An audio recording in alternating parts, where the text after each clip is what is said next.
Hello kids, welcome back to our English class. So in our previous class we solved the exercise for the lesson called How the Chipmunk Got Its Strips.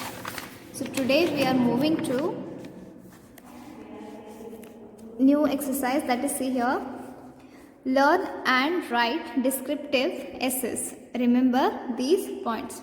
So this is about learning about how to write descriptive essays. Remember these points. So whenever we are writing about descriptive essays, we need to remember some points. Description means जो सारांश के साथ एक essay लिखते हैं, एक निबंध लिखते हैं, उसके बारे में है how to write that. Descriptive essay creates a picture of something or someone with the help of describing words. So descriptive essays, जो essays निबंध जो बहुत सी descriptions के साथ लिखे जाते हैं, वो किसे दर्शाते हैं? वो किसी चीज़ या फिर कोई व्यक्ति को या फिर उनके गुणों को दर्शाने के लिए लिखे जाते हैं. It describes how something looks, tastes, smells, sounds, feels, behaves, etc. It describes how something, ये बताता है कि कोई चीज़ या कोई इंसान कैसे दिखता है. How some things taste, how some things smells, how some things sounds, feels, or how some things or people behave. Describe an object, person, animals or events so vividly that the reader feels like she could reach out and touch it. जब हम कोई निबंध लिखते हैं, हम कुछ ऐसे लिखते हैं, तो उसके बारे में इतना अच्छे से लिखना चाहिए, इतना डिस्क्रिप्शन अच्छे से डिस्क्राइब करके लिखना चाहिए कि सामने वाले को पढ़ते टाइम ऐसा लगना चाहिए कि वो सचमुच वो व्यक्ति को या फिर वो चीज़ को देख रहा है या फिर महसूस कर रहा है. So this is the power of writing essays. So write 3 short paragraphs on the orangutan with the help of the cues on the left. So we need to write an essay on what? The orangutan with the help of these clues. Here what do we need to write in this essay? In the opening paragraph we need to write about what color is it, what size it is, what kind of features does it have, and in the middle paragraph we can write about where does these orangutans live, how do these orangutans move, and what does it eat, where does it sleep.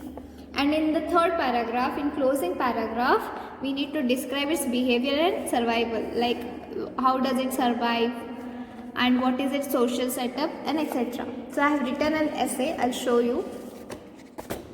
So first of all you need to write the title. You need to write the title here. I have written here, but you need to write it here. So I have written it in 3 paragraphs, 1, 2, 3. First paragraph describes the features of the orangutan. Then second paragraph, middle paragraph describes its natural habitat or food habits. And in the closing paragraph, it tells about orangutan's behavior and survival. Okay, so I'll read it out for you.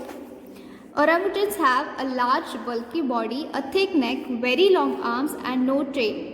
Orangutans are about 2/3 of the size of the gorilla. Orangutans are mostly covered with reddish brown hair. They have a large head with a prominent mouth area. So this description was about its features. Orangutans live in Southeast Asia. These live mostly in trees and swing from branch using their arms. They are omnivorous. Omnivorous means they eat both plants and animals. They also eat insects and small animals. The third paragraph is about their behavior and survivals. Orangutans are very intelligent. They are shy, solitary animals that are active during the day. They live about 50 years in captivity and 30 to 45 years in wild. Orangutans are decreasing in number as people are using its habitats and selling young orangutans as pets. So this is about the essay which is written accordingly this exercise questions. So now what you need to do, now you know what to write in an essay. So here is a question, you need to write this. This is your homework. You need to write essay on the cheetah, the aeroplane, my mother, and what? My house. Okay, so this is your homework.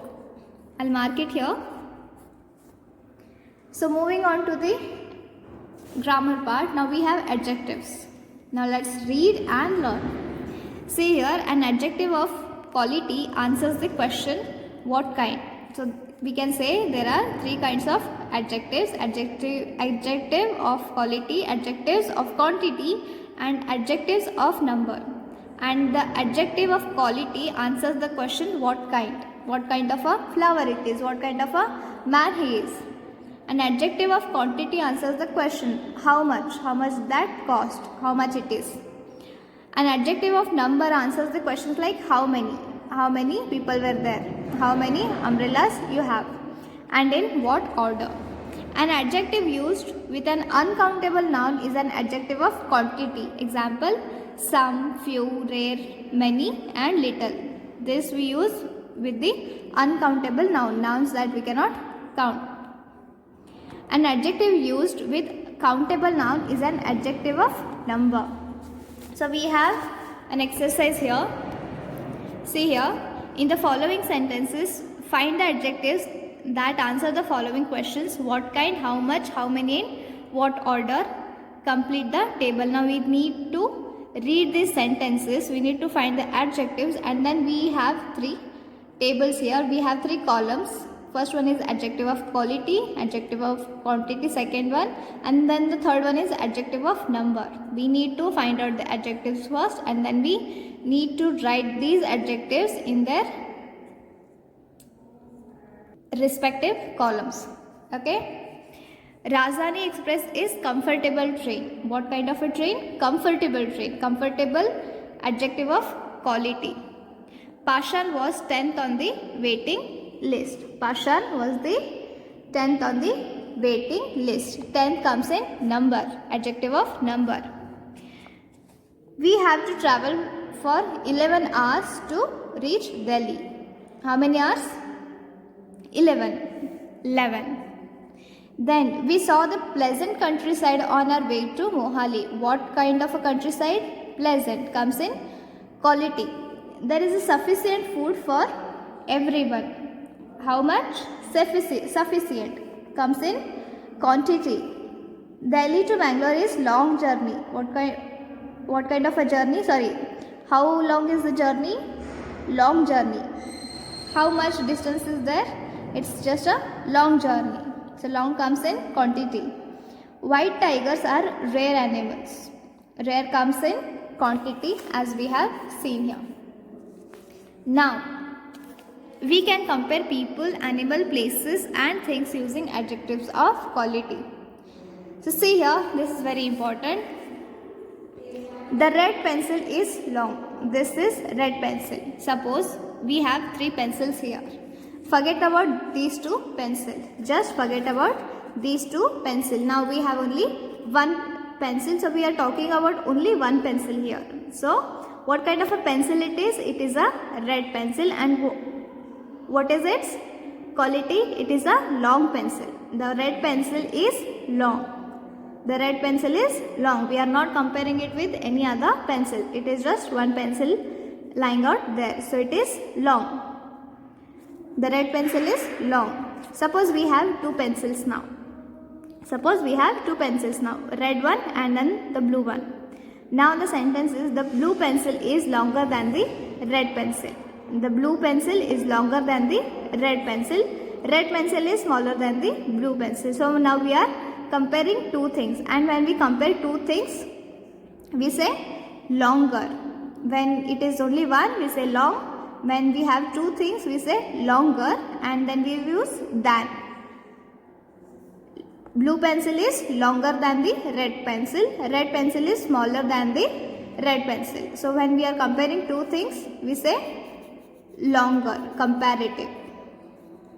So suppose we have more than two things, we have three things. We have three pencils here. One is red, then is blue, then is green. The green pencil is the longest of all the pencils. Now we will not say that the green pencil is longer than blue pencil and red pencil. We will just say the green pencil is the longest of all pencils. When we have more than two things, we use EST to the base word. And before that we use the. We say the green pencil is the longest of all the pencils. So ये सारे pencils में कौन सी बड़ी वाली pencil है? Green pencil. So the green pencil is the longest of all pencils. Okay, so when we have only one thing, we say long. When we have two things, longer, and then we use then we add than. When we have more than two things, we say longest. We add EST, and before that we use the. So above examples, long, longer and longest are the adjectives of quality used to compare one noun with another. So it is used to compare one noun with the other noun. Now add ER or EST to words that end in consonants. So we have some words ending with consonants here. So we need to add ER to comparative, EST to superlative. So it becomes dull, duller, dullest, great, greater, greatest, kind, kinder, kindest, few, fewer, fewest, young, younger, youngest, soft, softer, softest. And then we have strong, stronger, strongest, neat, neater, neatest, green, greener, greenest, and clever, cleverer, and cleverest. Okay. Then we have next exercises. Add only R or ST to the adjectives that ends in vowels E.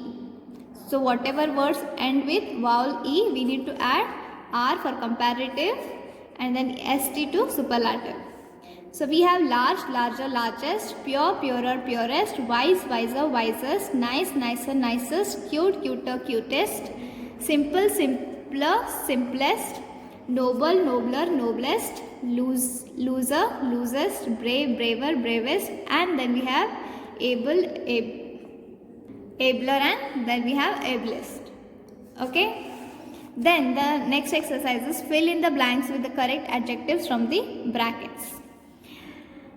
So we need to choose the correct adjectives. Now see here and listen carefully. Amy's cat is cute, cuter or cutest. Now we are talking about only one cat here. We do not have other cats to compare with. We have only one cat here. So we will just say Amy's cat is cute because we don't have any other cat to compare with. So Amy's cat is cute. So answer is cute. Tom is dash than Jerry. So we are comparing two people here, Tom and Jerry. So when we have two people, we will say, we will add what? See here. For the naughty word, we have added IER. We will say naughtier than Jerry. Mohan is the dash boy in the class. So we are comparing Mohan with all the other boys in the class. We are comparing Mohan with all the other boys in the class. So we will add EST for the word and we will get the word shortest. This is superlative. This is comparative. This is superlative. As we have seen here. Okay. This is positive. This is comparative and this is superlative. Raja is dash man. So we are not comparing Raja with any other man. So we will say Raja is a strong man. Standard 4 is the dash class in the school. So we are comparing this class, standard 4 class, with all the other classes in the school, which are more than 2. So we will say neatest. Emperor Ashoka was a dash leader. So we are not comparing Emperor Ashoka here with any other leader. So we will use the positive form of the word, that is noble. So Emperor Ashoka was a noble leader. We won't say nobler or noblest because we don't have anyone here to compare it with. The last one is the rabbit has the dash fur. Again, we are not comparing this rabbit's fur with any other animal's fur. That's why we will use the positive word here, that is soft. So the rabbit has the soft fur. So this is how we write the positive, comparative and superlative adjectives. So I hope you have understood this. So what you need to do now, we have finished this lesson. You need to write down the exercise in your textbook and notebook wherever necessary. So in next class we will start with the new poem, that is The Sheep. So till then, study well and take care.